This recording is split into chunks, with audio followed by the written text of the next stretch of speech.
Alec, I think after this weekend's wet weather, we are all hoping for some good news. Not to put any pressure on you or anything. yeah, right, Melissa. No pressure, right? Yeah, absolutely. Yeah, after what northeastern Lackawanna County, southeastern Susquehanna County, northern Wayne County accepted this weekend again, I do have some good news, very good news in the forecast for you and also the other viewers throughout the northeastern part and central parts of Pennsylvania as well. So let's take a look at current conditions going on outside right now. 68 degrees. Actually, when I walked outside, it was 69 degrees, turned to 68 just in the last couple seconds here. Just before I went on air. So as the sun angle is getting a little bit lower, as our winds are shifting out of the north, we are getting a little bit cooler, and that's something to talk about a little bit later on. So if we take a look at the United States, we'll notice right out here in the Rocky Mountains, this ridge out here, a little bit of ridge riding storms, but that's that low pressure system that was bothering us yesterday. That is moving off towards the east, and we want that to be gone. We don't want any more of that to be hanging around here. The nice thing is any leftover showers will remain up there in upstate New York. The only thing we're hanging on to down here in the southeastern parts of the viewing area is just a few showers that are moving out of Northumberland County through Schuylkill County, a little bit in Carbon County as well. They are getting a little bit lighter as they're moving through. They will be moving off as the evening progresses, so no worries about any type of rain at all for the rest of us once that moves out of the area. So take a look at current temperatures right now outside. New Milford coming in at 64, Pleasant Mount up there in Wayne County 63, Lock Haven at 70 in Palmerton at 71. So let's take a look at your weather headlines.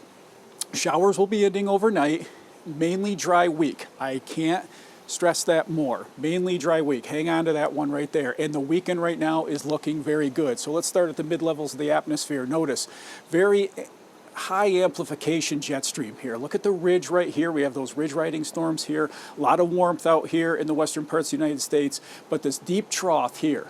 This deep trough kicked Ernesto out, which that is Ernesto that's moving out towards Greenland. But look at how deep this trough is. And when troughs get that deep, what happens is the temperatures get a little bit cooler. So if you take a look at this tomorrow, the winds will be out of the north. Look at the isobars. We can kind of follow the wind pattern here. A little bit of showers kick up mainly in upstate New York. Not going to be really our problem down here.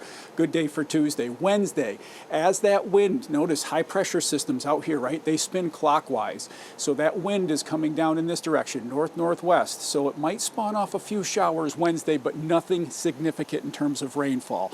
So maybe just a light fleeting shower that will pass through. So Tuesday, not much to talk about really for the most part. Wednesday, maybe a passing shower. I believe this model is actually over-exaggerating what's actually going to come. I think they're going to be lighter than what's showing here. Very isolated, maybe only about a 20% chance of seeing that. But I show you the future lows here because take a look at Lopez. We're actually going to get down below 50 for the first time possibly tonight. Montrose, Strucka, 50, Wellsboro, 50. For the rest of us, mainly in the mid-50s, but it's going to be a very cool, comfortable night tonight. And in the 60s tomorrow, we might not even get out of 70. I think this area is going to be mainly cloudy, a little bit more sun throughout here. So it's going to be a relatively comfortable day, but cooler temperatures for the most part. Take a look at our winds. It could be a little bit windy tomorrow too. So if you're headed out tomorrow to South Williamsport, beautiful day in hand. Think a little bit more clouds than sun, but still really nice day. And if you have an opportunity tonight, step outside, maybe through the breaks of the clouds, we'll see the full moon, the August full moon, which would be nice to see this evening. Overnight tonight, mostly cloudy, 55. You can see in our 7-day, Tuesday, beautiful day. Wednesday looking really nice as well. Maybe just a chance for a shower, but Thursday, Friday, Saturday, even Sundays, maybe just the next chance of a shower, Melissa, but it's a relatively dry week. I want to make sure that we reiterate that once again when you see that 7-day forecast. But surprisingly enough, possibly flirting below 50 tonight. It's been a while since we've seen a temperature like that. I was just about to say, it's pretty crazy looking at, the map and all of that and seeing some of those low temperatures. Yeah. But we'll take it with some dry weather, right? That's right. That's absolutely right. All right. Thanks, Alec. Yeah, we'll see you.